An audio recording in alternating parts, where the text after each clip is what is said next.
عاشورہ کے اعمال۔ عاشورہ کے دن دو عمل ثابت ہے۔ نمبر 1، پہلا عمل روزہ۔ عاشورہ کا روزہ پہلے مسلمان پر فرض تھا، بعد میں جب رمضان کے روزے فرض ہو گئے تو عاشورہ کے روزے کی فرضیت ختم ہو گئی۔ چنانچہ حضرت عائشہ رضی اللہ تعالیٰ عنہا سے روایت ہے کہ رمضان کے روزے فرض ہونے سے پہلے لوگ 10 محرم کے دن کا روزہ رکھا کرتے تھے اور 10 محرم کے دن کعبہ کو غلاف پہنایا جاتا تھا۔ پھر جب اللہ تعالیٰ نے رمضان کے روزے فرض فرما دیے تو رسول اللہ صلی اللہ علیہ وسلم نے فرمایا کہ جو شخص 10 محرم کا روزہ رکھنا چاہے وہ رکھ لے اور جو چھوڑنا چاہے وہ چھوڑ دے۔ بخاری۔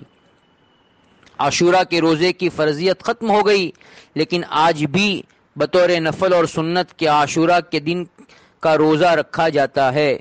عاشورہ کے روزے کی فضیلت۔ حضرت ابو قتادہ رضی اللہ تعالیٰ عنہ سے روایت ہے کہ رسول اللہ صلی اللہ علیہ وسلم نے ارشاد فرمایا، مجھے امید ہے کہ عاشورہ کے دن کا روزہ گزشتہ 1 سال کے گناہوں کا کفارہ ہو جائے گا۔ مسلم۔ عاشورہ کے روزے کا اہتمام اسلاف کے اندر رہا ہے۔ زمانے جاہلیت میں قریش مکہ بھی اس دن کا روزہ رکھتے تھے۔ اس روزے کی فرضیت ختم ہونے کے بعد بھی نبی کریم صلی اللہ علیہ وسلم اس دن کا روزہ رکھتے تھے۔ یہود بھی اس دن کا روزہ رکھتے تھے۔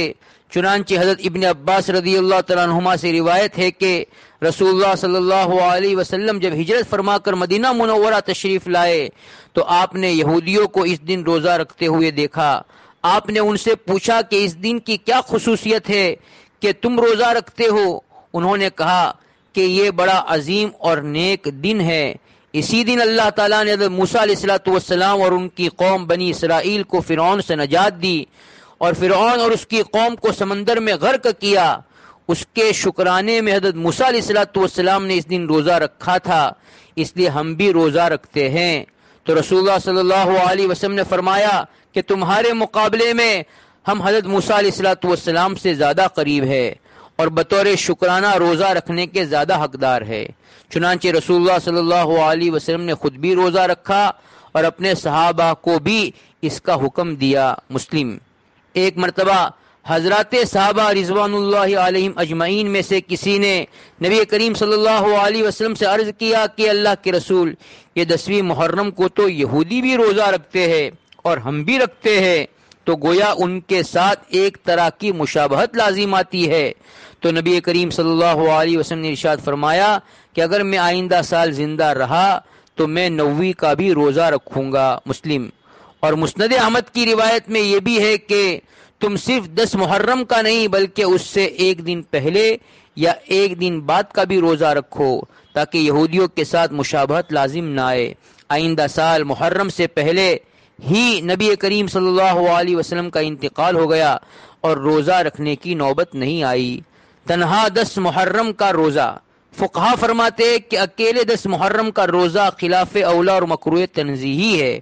نبی کریم صلی اللہ علیہ وسلم نے اپنی خواہش کا اظہار فرمایا تھا، اس کے پیش نظر چاہیے کہ 10 محرم کے ساتھ 1 دن ملا کر 9، 10 یا 10، 11 2 دنوں کے روزے رکھے۔ البتہ ہمارے زمانے کی یہود اب قمری حساب پر نہیں چلتے ہیں۔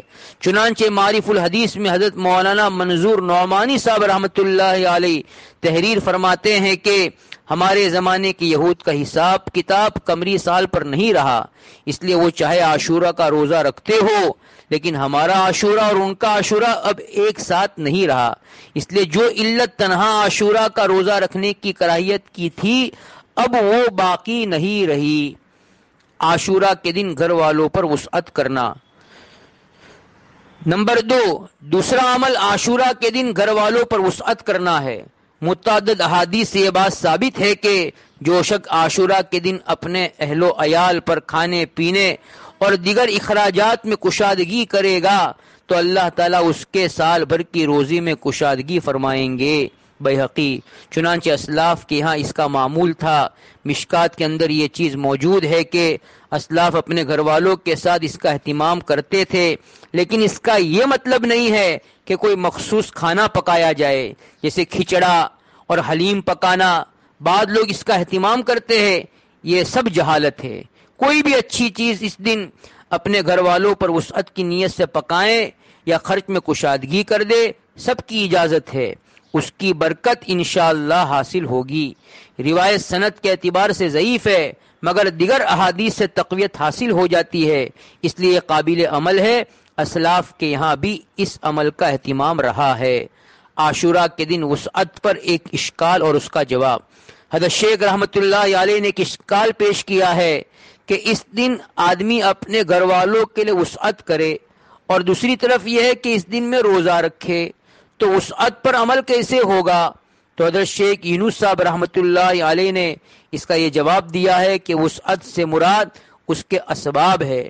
کھانے پکانے کا اہتمام تو دن میں ہو، بھلے آپ روزے دار ہونے کی وجہ سے کھا نہیں سکیں گے، کھائیں گے تو مغرب کے بعد، لیکن سارا انتظام آپ نے دن میں کیا ہے تو اس کی وہ فضیلت حاصل ہو جائے گی۔